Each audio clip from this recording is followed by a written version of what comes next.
Today's podcast is brought to you by StrongHeartAcademy.com, where no heart is no victory. We are also brought to you by BJJ To Go. If you want to build your game and learn Jiu Jitsu, go to bjjtogo.com.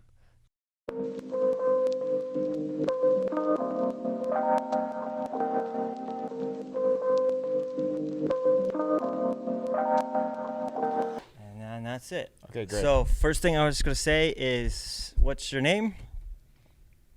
We're your starting name. Right yeah, now. we're just going to start. Yeah. Okay. I thought Sorry. My bad. I'm Jimmy House, Phoenix, Arizona, TNT MMA, Brazilian Jiu Jitsu instructor. Brazilian Jiu Jitsu instructor. So I did a little bit of research. I just went a little bit on your Instagram. I know you from kind of other people, because I've been in Jiu Jitsu for 22 years. Right. This area I've been the longest. Okay. So I kind of know people that know you. We were kind of talking a little bit before. I knew Brandon and his son, Alec. And so we kind of knew each other through that. I know you through social media pretty much. And again, the same people I know. I want to interview you just because you're just an interesting guy. Thank you. Honestly, I try to talk to people that I have interest in, and I thought you had kind of an interesting journey. I saw you just got your black belt, which congratulations. That's awesome. Thank you.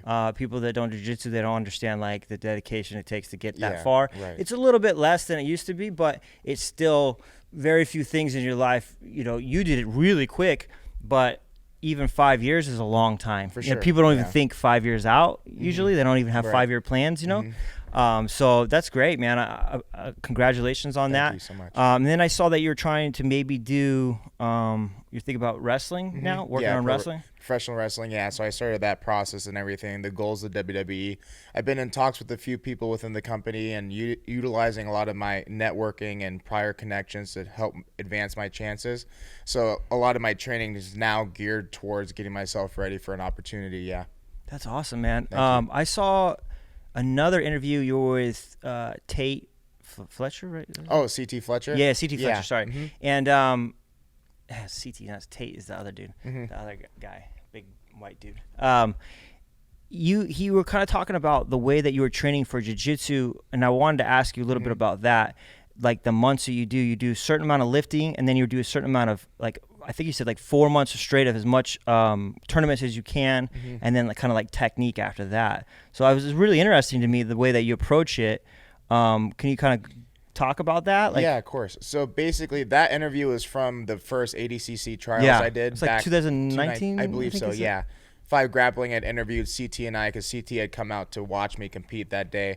And basically what I touched on is, at the time, things are a little bit different now. I'm a little bit better at actually managing both. Like, I feel right now I could compete in both because I prepared my body. Lifting and jiu-jitsu. Yeah. But, that was 3 years ago. So 3 years of progress has occurred to where I feel like at any given point I could be primed in jiu-jitsu or lifting. Yeah. Back then, I was still kind of getting a grip into, I think mentally, I didn't think I could. I felt mentally I had to separate the two, which I found to be beneficial. But now, being a little bit more seasoned in the matter, I feel confident in being able to actually do both at the same time if I need to. Like, have my body at a peak of athletic performance that allows me to do either or, given the event. But back then, basically what I would do was about 4 months of straight jiu-jitsu competitions, typically like 2, sometimes 3 a month.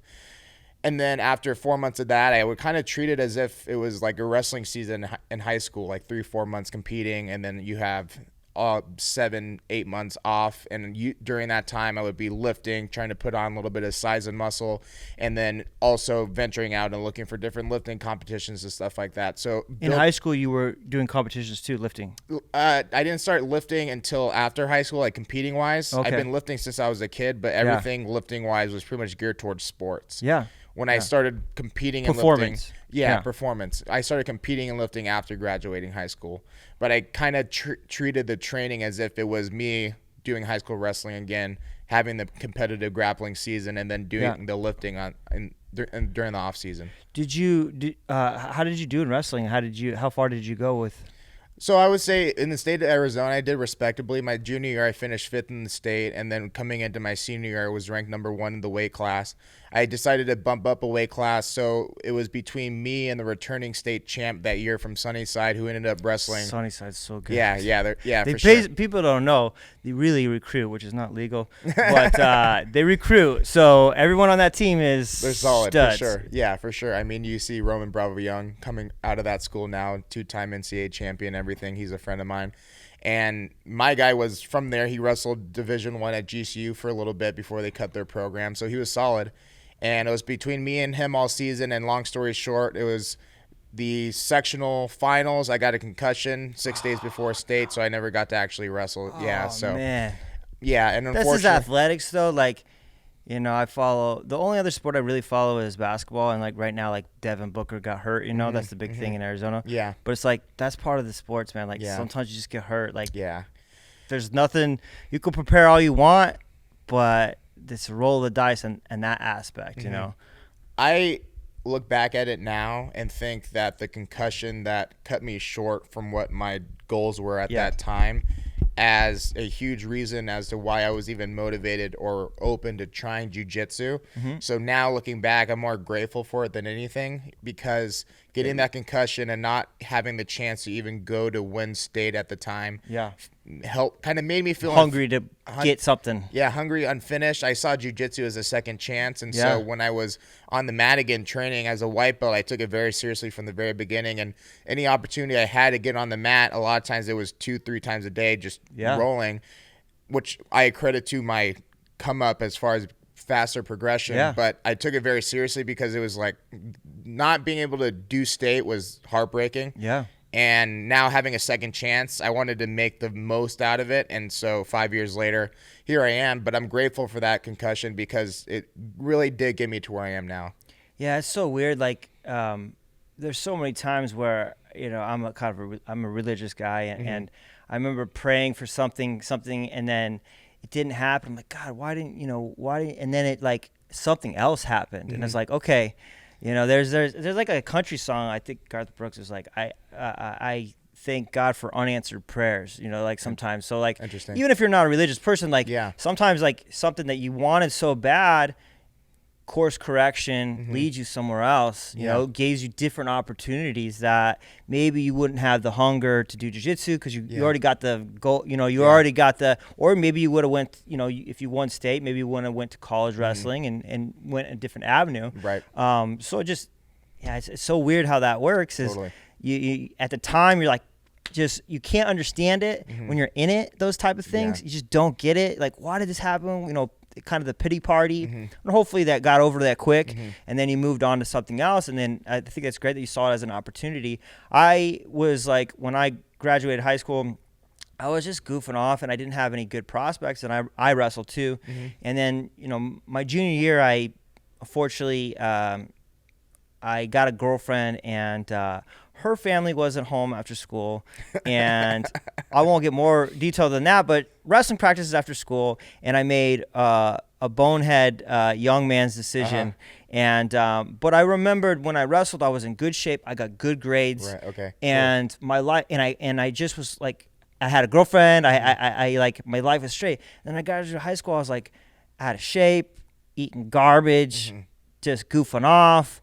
I wasn't like I wasn't getting crazy. But I just didn't like the direction I was going. So I literally saw a sign, this is 2000, that said submission wrestling and jiu-jitsu. And I was like, I didn't know what that was. I literally had a clue. I didn't really watch UFC yet.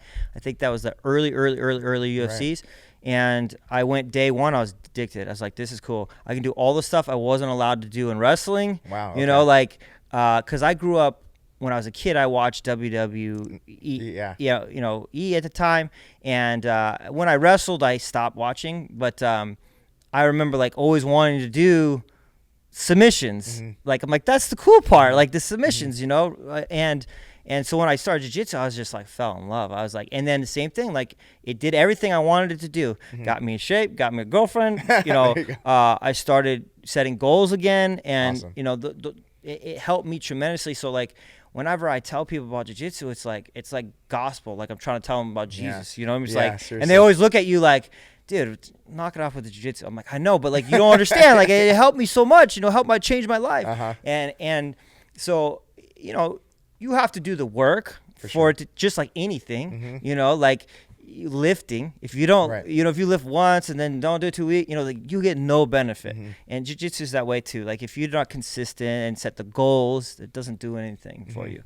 But I think that's great, man. And you started out with mainly no-gi, right? Yeah, pretty much. So basically when I started at TNT, I didn't know really that there was a gi or no gi, that there was a difference between the two. I didn't know that gi was technically much more popular at the time. Things have seemed to have changed a little bit in 5 years, but I just got signed up at TNT, recommended from a friend at the time, and ended up being predominantly no gi, which is fitting for me, and I did gi up till purple belt, and I'll do it sprinkles here and there, like at my friend Josh Guerra's gym, Refuge in North Phoenix area. So I still do it a little bit, but no-gi is predominantly what it is, and that's what I've fallen in love with. But I can hang well with people in the gi, but I don't have the knowledge to say that I'm a black belt in the gi for sure. Like, I probably respect,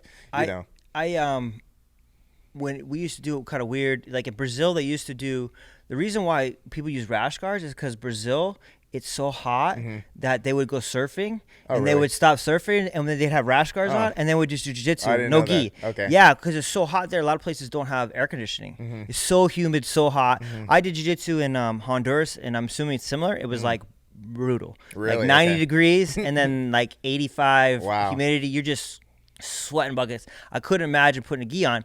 And then actually one place there, they're like, hey, we have gis. I'm like, I did one class with gi there.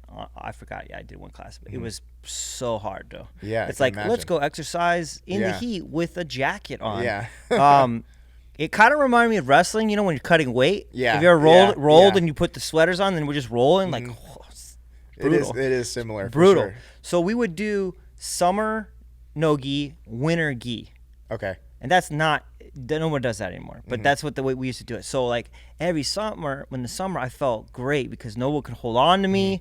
Like it was my wrestling background. I would do better. And then gi came back and it would slow me down. And I'm like, oh man. And then now the older I've gotten, the more I like gi, just because of my age. I feel like I can slow the game down a little bit more. Although also with my age, my hands hurt more with gi gripping. But I'm not like one or the other hater. I like both. I think they're both useful and they're both fun, and I enjoy both. We do less no-gi here, just a couple days a week of no-gi. But it definitely, the popularity has increased with no-gi. There's more money, I think, in it now. It's more exciting. You have to really know jiu-jitsu to watch gi jiu-jitsu. If you don't know jiu-jitsu, it's the most boring, and I'm just being honest, I think it's the most boring thing ever. If you know it, then you're like, oh, I know what's going on here. There's strategy going on. But no-gi is like way more faster pace. There's way more action. And that's just the excitement. And if you're in sports are technically entertainment. So I think it's more entertaining no-gi, and so you're getting way more money, I think, in no-gi, and I think it'll continue to do that. I don't think gi is going to go away. Like Gordon Ryan's like, oh, it's going to go. If you look at these tournaments, I did the Masters Worlds. It was 4,000 competitors. It's not going away, man. No-gi, there are no no-gi tournaments that big. The ADC trials are pretty big. But they do trials, so it's like in segments more than like a one big tournament, but I love ADCC. Watching it is so awesome. Absolutely. It's the top of the top getting after it. And again, if I have my non-jiu-jitsu friends, I'm like, hey, they can, I think, handle watching that. If I said, hey, let's watch the Gi Mundials, they're like, bro, what's going on here? Like, even in MMA, for so many years, it would go to the ground and everyone's like, stand them up. Nobody knows what's going on, No. So even in MMA, like, more people like the knockouts. Some people are being more educated, I think, in the grappling, but slowly but surely. And the WWE that you're trying to get into is the excitement, like it's the build up, it's the storylines, and you can root. And I remember watching, what was the MMA show? when they're all in the house. What is that called? Oh, Ultimate the Fighter. Ultimate Fighter, Yeah, yeah. I used to watch that with my wife, and she liked it because there's like storylines. You know, you learn about, there's drama, and I'm like, I never cared about that stuff. I just like the technique. I watching them bang, basically. But she got into it, and then I realized, like, yeah, people like a storyline. They like the story to root for somebody, you know? So in that aspect, you're thinking about WWE. Have you written anything out for yourself, or like have you thought about that kind of aspect of the story? What is the Jimmy House story? Your last name is dope. Cool name. Like, Thank you. So like you could probably do a ton of cool stuff with it. Have you thought, I mean, you don't have to reveal anything, but is there any thought in that kind of stuff? Yeah, I would say there's always thought, very early stages, of course, and if and when that happens for me, it would be a little bit more. I would say when it happens. Yeah, for you. that's my mindset for sure. When, with that said, it would be a little bit more in their creative control. I think at least at the very beginning, as I establish myself, my genuine opinion is that I could take, especially my name, myself as a person, and kind of paint a story or a character around that. Yeah. Given, like you said, my last name's unique and my skill set's unique, and with jiu-jitsu and wrestling and knowing how to have the energy to sell certain moves, so on and so forth, I think I could do something around myself as a person. But I've been thinking about what type of character I'd want to be. I haven't come into anything specific yet, but definitely something that obviously shows off the jiu-jitsu and athleticism and wrestling and kind of combines everything all together. Obviously, like the powerlifting too, you know, shows strength. But I think there's a lot that I bring to the table, so which is why I'm very excited to go into something like that. I've always kind of been somebody that enjoys the spotlight with all eyes on him, whether it's good or bad, and so I think WWE is a very nice. You handle it well. Thank you. There's one thing to enjoy. There's a lot of people that like the eyes, but can you handle it? Can you carry yourself well? I feel like you carry yourself well. I've seen other interviews too. So that's great, man. Like, okay, let me ask you this. Good guy or bad guy? Yeah, I think naturally I would fill into the good guy role, otherwise known. It's called a baby face. Okay. Baby face or heel. Heel's the bad guy. All right. Baby face simply because the people that I looked up to growing up, specifically my childhood hero Goldberg, he was always baby face. Like, he was always the one inspiring the kids and picking them up after his matches and stuff like that, and that had an impact on me. So that would be the role I would want to fill into. Again, a lot of times at that level you don't have control of that more often than not.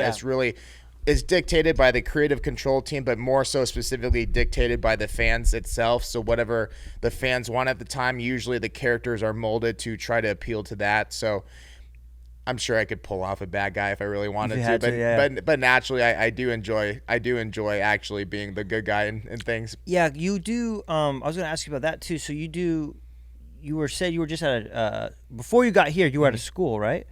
Yeah. So you're doing like some service work with them, or? Yeah. So basically, what I do in my spare time on Fridays, it's like a self-defense anti-bullying program at it's called Cars Academy in Anthem. Okay. And so basically, I'll have like a small group of kids. One of them is one of my students from TNT that I've been working with privately for about 2.5 years now. He was dealing with bullying pretty hard at the time. And so I connected with their principal, and we thought it'd be a decent idea to try to do the same thing for some of the other students that are also dealing with similar problems. And I show them some basic self-defense, but more than anything, I kind of try to give them an outlet that allows them to be able to comfortably vent certain problems that they might not be comfortable to talk to a principal or teacher with. For sure. And just be a little bit of a mentor to the kids as best as I can. That's great, man. Thank you. I'm really big into service. You know, we encourage all the kids here to do. You know, we give awards for service or 10 hours community service. I used to force all my kids, if you compete, you have to give me a minimum of 3 hours of community service before you can compete. Oh, cool. Like you can't just compete. So I'm really big in service. I'm doing a program at an inner city program in June and July. We'll start Nogi because then we don't have to provide any uniforms. Okay. But being a mentor is for someone to look up to is really important. I think especially for boys, you know, you just like you said, you had Goldberg to look up to. It's good to have those role models, and then in turn becoming a mentor yourself for other people, man, it's huge. Sometimes you don't realize like the impact you make until, you know, years later. Right.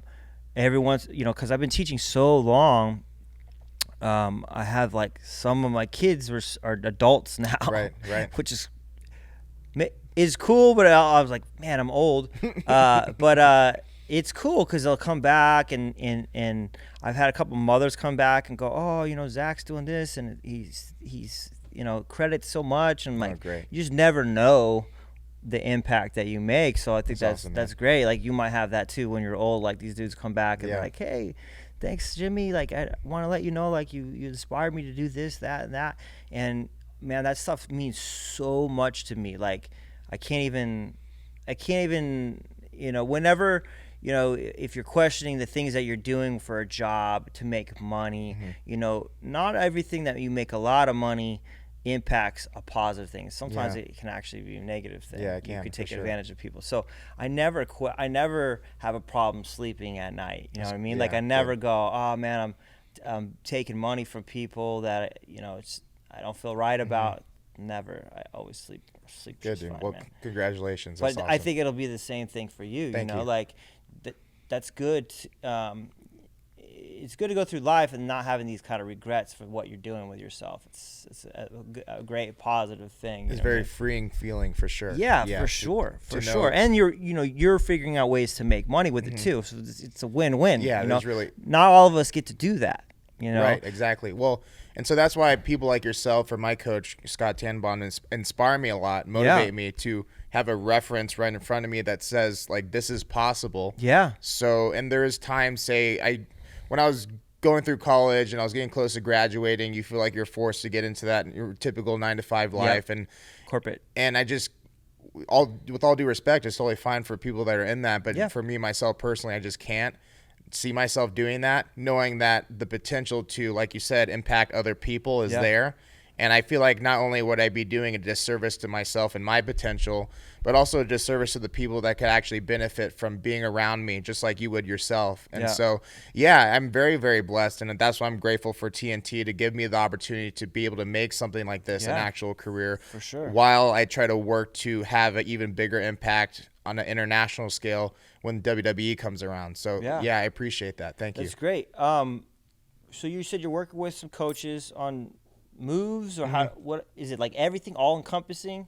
Yeah. So you already told me that it was like, I never knew it was called a heel and a baby face. I have a student here that he does it too. He trains with some guys. Yeah. And he came up with the whole story. And then I have another guy here that does reffing in the Valley. Oh, does he? Okay. Like professional wrestlling, reffing.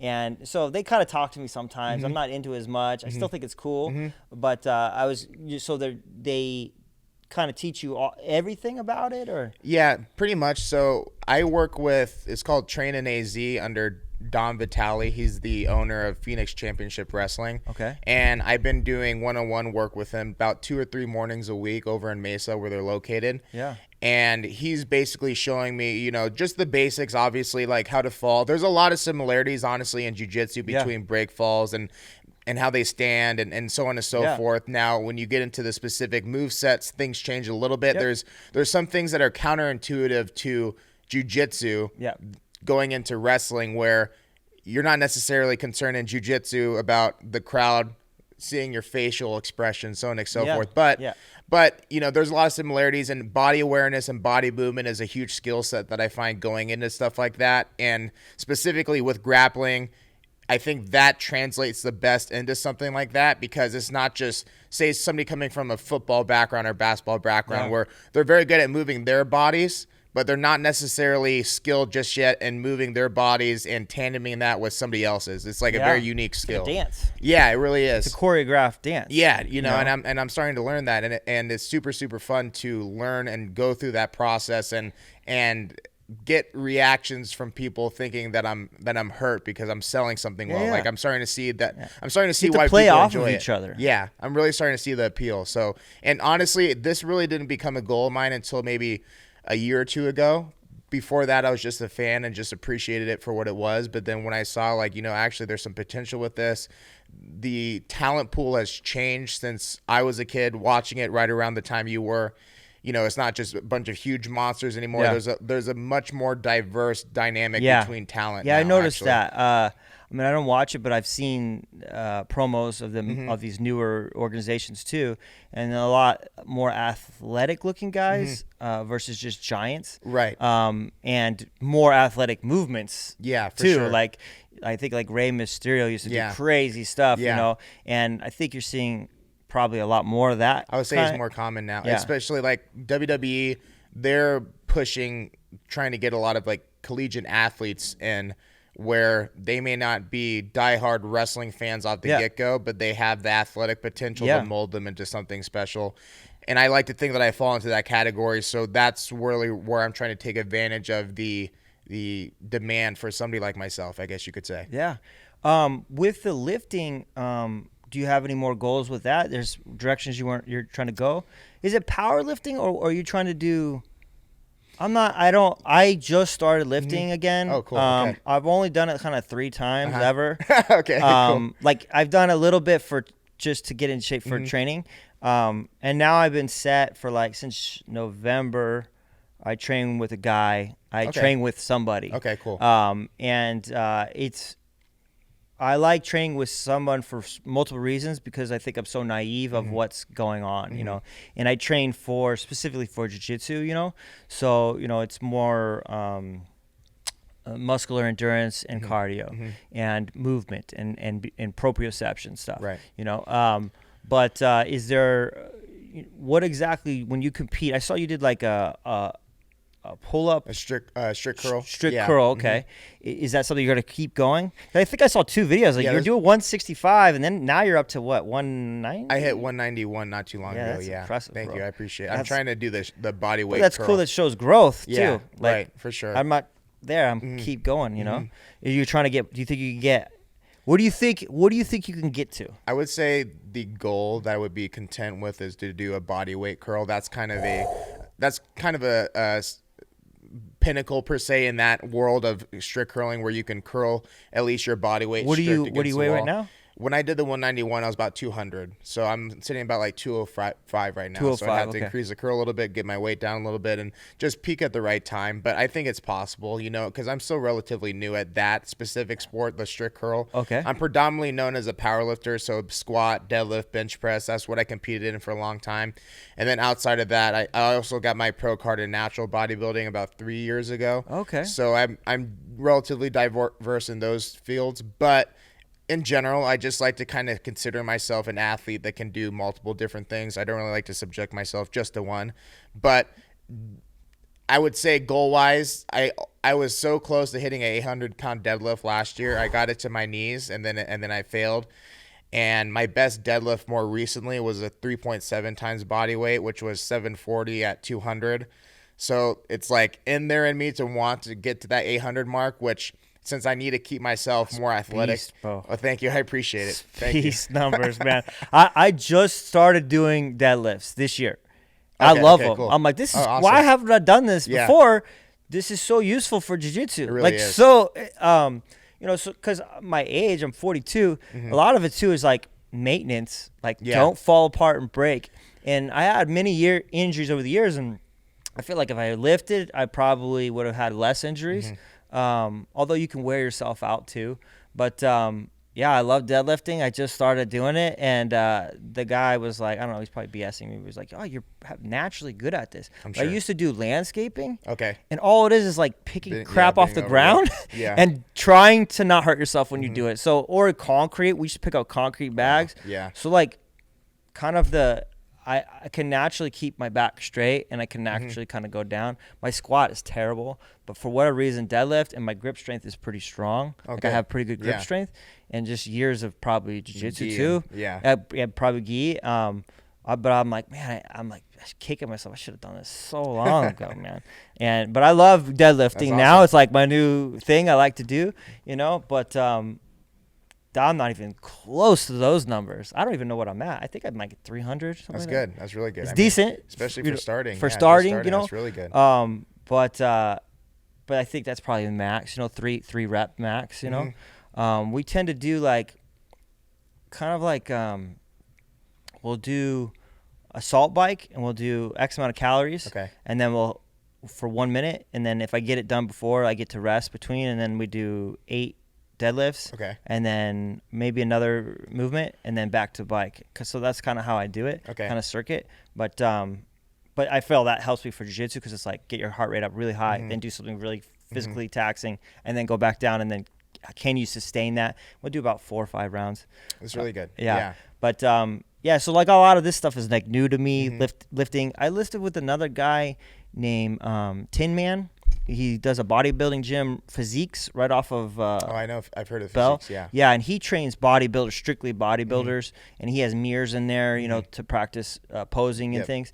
And but he did high reps with me, so we were doing 1,000 reps a workout, and that murdered me too. Yeah, I'm and sure. It wasn't high weight, but we would like, okay, lunge across the whole parking lot, you know, like constantly, and then we go inside and then pull-ups, push, like it was full body. Close to 1,000 reps, which is insane because it took me like hours. I'm sure. You know, it wasn't like fast. That was brutal. That was a brutal workout. I did that for a tournament too one time. Oh, okay. So like, and then the first time I ever lifted, I had a shoulder injury, and my neighbor was a personal trainer. He had a small gym, and that's where I learned about proprioception. And we did a lot of weird stuff, rehab, and that was kind of my first kind of working out. And then I did Tin Man, and then now I'm doing this other guy that does like rehab stuff. Okay. But I've never done strictly bodybuilding. I'm kind of interested maybe learning how to do some Olympic lifts. I don't know how to do any of them really. I just started getting into it myself more recently. Yeah.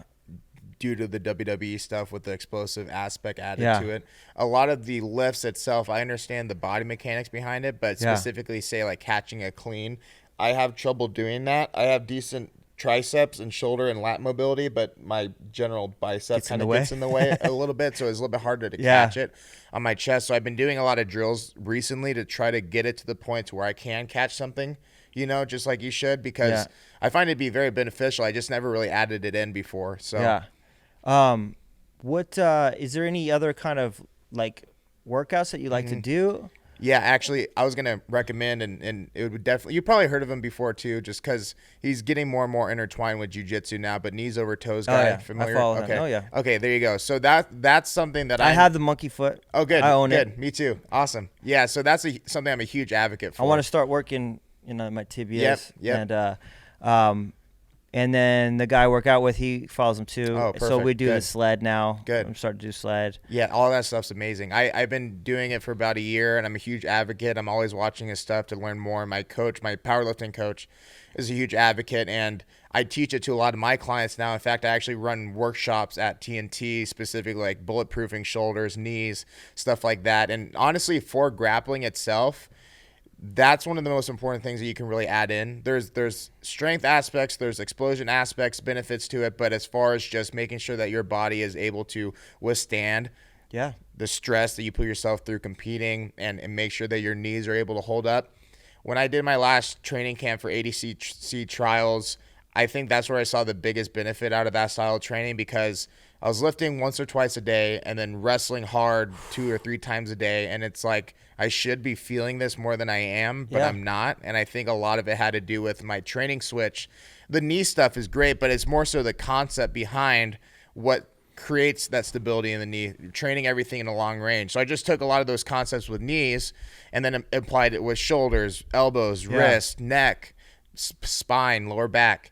And thankfully to say, I'm very injury free because I think of that type of training. And I've just been lifting for over 20 years now, so it just accumulates. But you know, all the ligament. So like, that's the thing too, is like, if you lift over time and do it, I think naturally, your ligaments get stronger. That's one of the problems 100%. I think with people that take it's rampant in jiu-jitsu steroids, but it's sometimes the ligaments, you know, you can build a muscle fast, but the ligaments don't get strong. So like, you get a ton of tears, and that will just set you back, you know, like now you've got an injury, you know, you get a lot of even pec tears or bicep tears because they're not really attached. You know, they don't have time to attach because you're growing so fast and you're lifting so much. One of the things that I've struggled with was the rest, and I've tried everything to try to like, okay, what is recovery? How do I recover fast? You know, I have trouble like lifting every day. I don't do it. I need to increase the amount I lift actually, but it's hard for me to train and lift. And, you know, if I'm rolling a lot, especially now at my age, but even when I was younger, like I would roll like 3 times a day.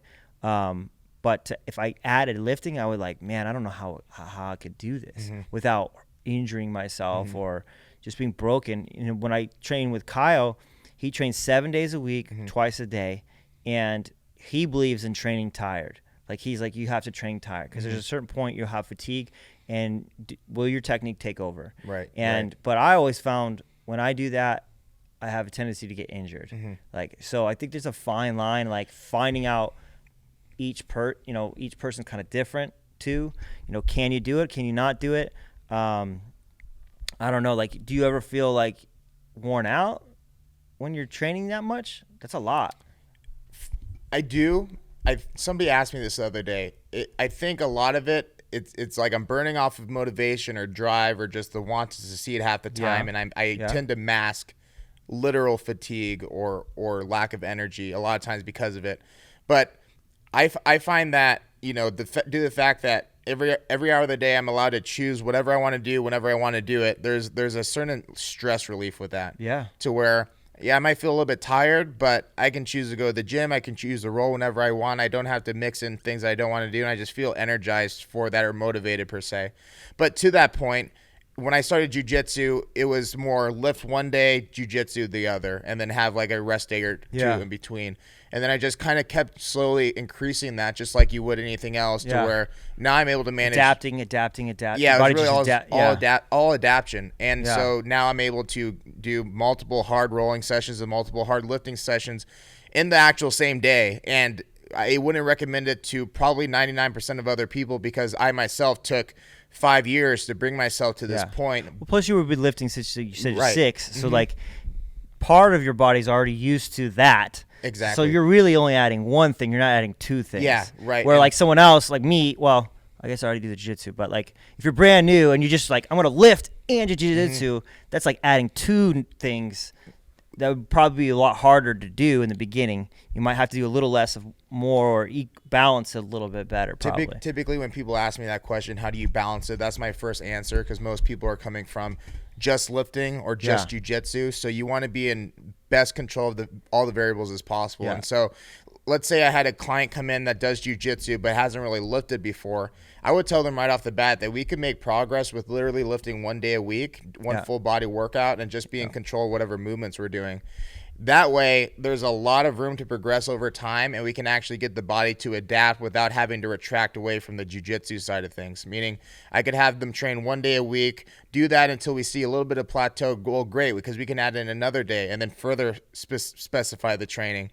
And then we're still only lifting twice a week, but we're making progress because we're very contingent on what variables we're actually focusing on. And then we can add in more days and then more days. And then once we get to 4 to 5 days lifting a week, okay, now we start to assess what's in the actual workouts. How do we manipulate volume or exercise or load management? Yeah. There's so many ways to progress with the lifting side of things. Yeah. And I think a lot of the reason why, like, say, people get injured right off the bat or maybe lose motivation right off the bat is because they do too much too early to where they get burned out early or they just injure themselves. Yeah. So in my opinion, if you start small and you see progress week after week, literally only lifting once, not only are you more inclined to want to do it because you're more motivated to see more progress, but then you also notice that your body has less more time setbacks, to. You know? Yeah, exactly.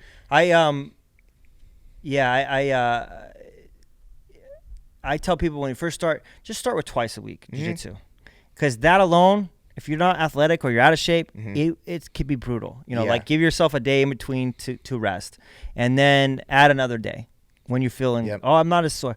Add another day, then add another day, and if you want to compete, there's nothing. You gotta do twice a day, and you're gonna do at least a minimum of 5 times sessions a week. Yeah, I got nothing for you, man. You're just gonna have to man up. But that should be a slow build up. I think people get burnt out because they do too much too fast. And I don't know about lifting, but probably the same thing. You just try to overdo it, and like, man, you're not built yet for that. Another thing that I got into was the Turkish Get Ups, but off of kettlebells, and I felt the kettlebells helped a lot of jiu-jitsu, man. And the Turkish Get Ups is basically like a technical stand-up in jiu-jitsu, so it's like built into jiu-jitsu. Like if you're working escapes properly, you're building structures to in line all the joints correctly. So if you're framing, if you got to explode, like it's a lot of power, grip strength. So, kettlebell swings are good too for that too. Because if you lose the kettlebell, I mean, you're going through a window, bro, or breaking something. So you better hold on to that sucker. So I felt that kind of stuff helps too. I did another time on my own. I did a push-up workouts where all I did was there's another dude named Pavel that brought kettlebells to the United States, and I was listening to him talk about how in Russia a lot of times they take huge breaks. Like he doesn't believe in maxing. He likes to do 60 to 70% and fully recovery before he lifts again. So he said he'll wait even an hour and then do it again. Wow. And then he's like, you can get so strong by this and not be sore. So I was like, okay, I'll do push-ups like that. So I started doing push-ups in the morning set, and then I'd wait till noon or afternoon, push-up, and then night. So 3 times a day, but I have hours in between. I would be fully rested and then do another set. And then every week I increased the amount of push-ups. So I started, I think, 30. So you're doing 90 a day, and then you go up to 40, and then I'm going out to I max at 50. So you're doing about 150 push-ups a day. But I noticed that I was getting really strong, but not sore. It was weird, because I've lifted before. I'm like, all right, let's go. I'm ready. I don't want to start standing. I want to start on my knees today.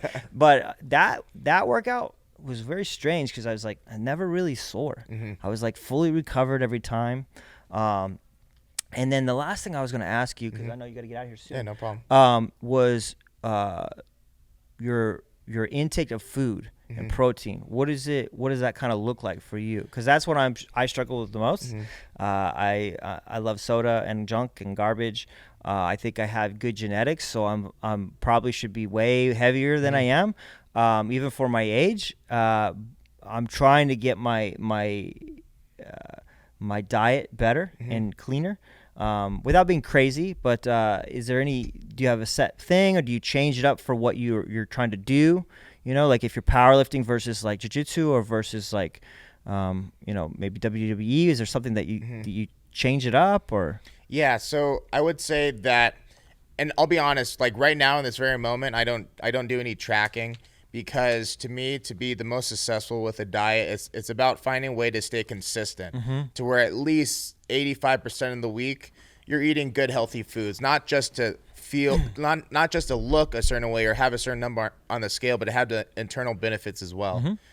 My problem in the past was I was an extremist, which I still am, but with the diet, I find it to not be as beneficial because I'd be very extreme in a calorie deficit, very, very strict on the type of food that I'm eating, and go very hard at that. Get very lean in the process, but then coming out of that mentally, I would want nothing to do with any of those type of foods and just go complete opposite, which is why there's so many various body transformations on my Instagram where I go from 250 to 200 in 10 weeks, and or 270 to 190 in 7 months or something like that. Binge purge.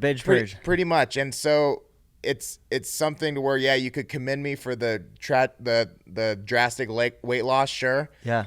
But in the grand scheme of things, what I'm trying to do now is keep myself between a 10-pound range of wherever I need to be. Meaning, if WWE calls and says, you have a tryout in 3 months, I have 3 months to shave off 10 pounds and look shredded and great. That's plenty. Which is plenty of time and healthy. Yeah, healthy. Yeah, that's a good point. That's plenty of time to do it healthy, because it's any grappler knows that you could cut weight. Yeah, exactly. Super unhealthy. So to conclude the point now, if I can 85, 90% of the week eat with performance, internal health, and external physical looks in mind, then I can have the leeway of one cheat meal or one free meal a week and make it more of a lifestyle change than one extreme or another. Yeah. And then if a goal comes about where I need to look a specific way, then it's not as much of a drastic switch. and I'm much closer to that. So then it's much easier process getting down versus in the past I'd be 250, like, all right, I'm going to compete at 80cc trials at 200. Well, you know, I'm eating once a day and I'm training 4 times a day, and people don't want to hear about it, but that's what I did. And it's just not healthy, and I don't recommend it to people, but it's what I did at the time. But now, being my own athlete, I need to learn from experiences like that and be able to actually improve. So now my general diet would be, I'll eat my breakfast. I try to eat before my first training session, after my training session, and then eat again before my next training session, and then eat after with maybe a snack or something midday. So about 5 or 6 times I'm eating. Just make sure. No, you're good. I'm like, we were talking, I haven't checked for a while. I think it's still good. Yeah. Yeah. But about 5 or 6 times. And you eat 5 times a day. Yeah, but it's not like a bodybuilder, like chicken and rice, 6 meals a day. I'm not contingent on that. And I don't think that you need to eat 5 or 6 meals a day to gain or lose weight or to speed up your metabolism, because there's various studies out there that can test otherwise. But I like to maximize my intake by working out right after, and then recover by eating right after, or feel like I'm recovering because I'm restoring insulin and carbohydrates, so on and so forth. And I find that meal timing in that sense is beneficial to me, at least with the training, because be it heavy lifting or cardio intensive jiu-jitsu, that's where I feel like my food is actually energizing me for whatever sport that I'm focusing on. Yeah. Yeah. Excuse me. When I was competing in November for the Masters, oh man, I had to cut 13 pounds. Okay. And probably the most out of shape I was at the time. So I went super strict. I didn't eat until 1 p.m. Or 2. And then I would have my trick is I go to Valley Luna. I still do this to this day, and they call it the Mike Special. I get a plate. Is it after you? Yeah. Nice. And I go there every day. They're like, nice. hey, Mike. Awesome. And it's shredded beef with whatever they mix in. Kind of carne asada. Not carne asada. Manchaca. Maybe like manchaca. Shredded beef anyway. Okay. And then they mix egg. Okay. It's just a play of this, egg and meat. That's all I eat. And then water. Nice. Big chunk thing of water. So it's super cheap. I mean, ridiculously cheap. You can't get, if you go to like McDonald's, it won't be as cheap as that. Really? Because Okay. it's basically 2 sides. They just stick the 2 sides together, and I drink water, and that's it. So that's like my first protein, and then I'll train on that, and then I'll take a protein shake, and then I eat dinner with whatever my wife cooks, and then when at that time she was giving me a salad and meat as well, and no carbohydrates. I take that out.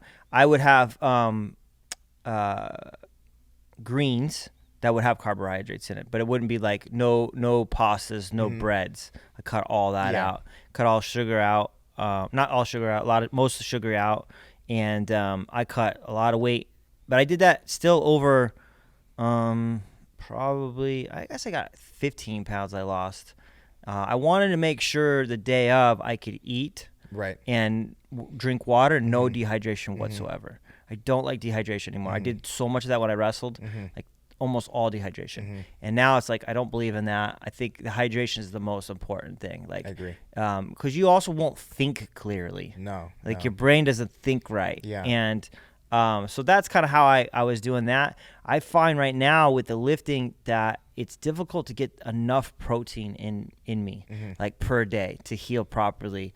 I can't seem to get the amount of protein in me, man. It's like, I don't know how big guys, big lifters, I'm like, I don't know how you do this. Like to get the correct amount, that alone is impressive. Like everyone's like, oh, it's impressive how much I'm like, the amount that you have to ingest of protein, calories too, but like protein specifically is crazy. It's like people I don't think understand until I started counting it. I'm like, whoa, this is a lot. This is way more. Like I need to eat way more than I'm doing. Yeah. Do you ever find it hard to get the protein in? And so I don't specifically even track the protein anymore either. I just make sure that all of my meals have a predominant protein base, which probably still means that I'm falling under probably more often than I should. But like I said, in the argument of consistency, That's what I'm prioritizing. And then I'll judge my progress based upon, what I'm eating. And so if I'm losing too much weight, or if I feel like I'm not getting stronger in the gym, then maybe I need to assess something either in my rest schedule or my diet. As long as I'm seeing progression, then something's working right. So I'm not super stressed about it, to be honest with you, because I'm not necessarily trying to get super huge either. I'm pretty content with where I'm at now, just as long as I see progress. Yeah, exactly. Strength. I will ask you one more question so to get you out of here on time. What is one question out of all these interviews you've done? What is one question nobody's asked you that you would wish someone would ask you? That's a good question. I think it's probably a hard question. I don't know. Yeah. Well, you have 2 minutes to answer that. Yeah, I know. Okay. Well, maybe something you would like to talk about that nobody addressed. That's important to you. I think that more recently I've been able to sprinkle on this a little bit, but a lot of times when I talk about my goals or why I want to achieve a certain level of success, I don't get to touch on, or I'm not asked as much, what's my driving force behind that? Motivation. The motivation, or why am I trying to achieve such a specific level of success in my life when I'm already at a respectable place now? Like, what's pushing me to continue to go further, essentially give up everything that I have here to want to take such a high risk and pursue something like that? And the simple answer is I want to be able to take care of my parents and my best friends for the rest of my life. And so that's why something like WWE giving me international attention and whatever monetary gain there is because of that, that's what I want to use to be able to give back to everybody that I feel have gotten me to this point. So, and that's something I try to vocalize in my own personal life as much as I can, because I'm a huge believer in manifesting things. Yeah. So I like an opportunity on a podcast to share that with the world, because the reason why I do all this is solely because of my loved ones and friends. I don't think about myself more often than not when I'm pursuing bigger things like this, because to me now I'm content with what I've done. It's more so about being able to take care of my friends. Yeah. So that's awesome. I feel like I could talk to you for another hour. I agree. But I want to get you out of here. So maybe we'll do another one, and then that'd be great. I would like to talk to you more about that. Because you've accomplished so much. I would like to think about your take on goal setting. Okay, great. And how you approach that. I have different people have different approaches of how they do goal setting. I think goal setting is huge, and not enough people understand how to do it correctly. It's more like wishes than goals. Like, people don't understand the difference between a wish and a goal. I wish I did this and I wish I achieved that. I'm like, that's cool.